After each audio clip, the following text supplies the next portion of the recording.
I was actually really excited for this anime movie, but man, after seeing the trailer and some of the production details, my excitement has started to fade away. All You Need Is Kill is a light novel written by Hiroshi Sakurazaka, released in 2004. It tells the story of a soldier named Keiji Kirya who gets caught up in a time loop, waking up again every time he dies in a battle against creatures known as mimics, while retaining some of the memories of his previous death. The story was later adapted into a manga illustrated by Takeshi Obata, the same artist behind Death Note and Bakuman. The manga became quite successful in attracting new readers. In fact, many people, including myself, first discover All You Need Is Kill through the manga. Some people might not even know it based on a light novel. In 2014, the series was adapted into a live-action film titled Edge of Tomorrow, starring Tom Cruise and Emily Blunt. While some elements in the live-action were changed to fit the Hollywood standards, the film still managed to deliver a compelling adaptation without losing the core message of the original story. It's often recognized as one of the first successful Hollywood adaptations of Japanese light novel. But despite the success of the manga and the live-action film, All You Need Is Kill has never received an anime adaptation. Until in March 2025, Warner Bros. Japan announced that the anime adaptation will be released as a movie in 2026. The movie will be produced by Studio 4C, the studio that actually has a strong track record when it comes to smooth animation and striking visuals. One of their most acclaimed works is Children of the Sea, which often praised for its beautiful animation. And honestly, judging from the trailer, the animation for All You Need Is Kill looks great, visually appealing and really well produced.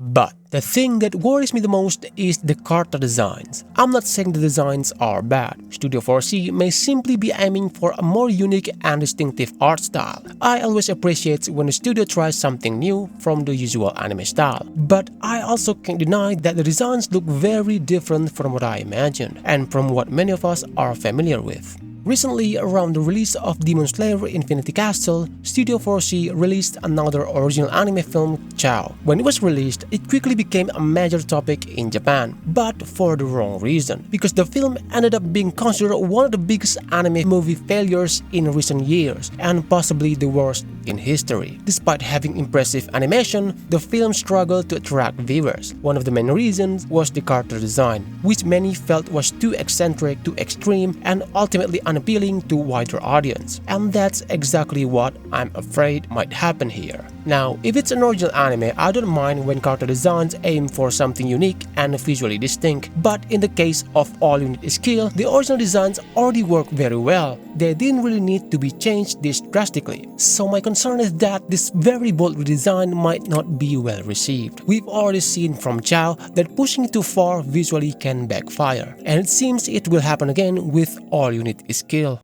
However, we have to acknowledge that the trailers don't always represent the final film. The design might look much better in motion. The voice acting, the animation, the atmosphere, all of that could help bring the characters to life in a way that still works. So I want to stay positive. There's a chance this adaptation will surprise us. Maybe Studio 4C will break expectations and bring a fresh interpretation to the story I already know. And maybe the anime actually attracts a new audience. And if the movie ends up standing alongside the most anticipated anime films of 2026, that would be genuinely make me surprised, and I'd be glad to be proven wrong.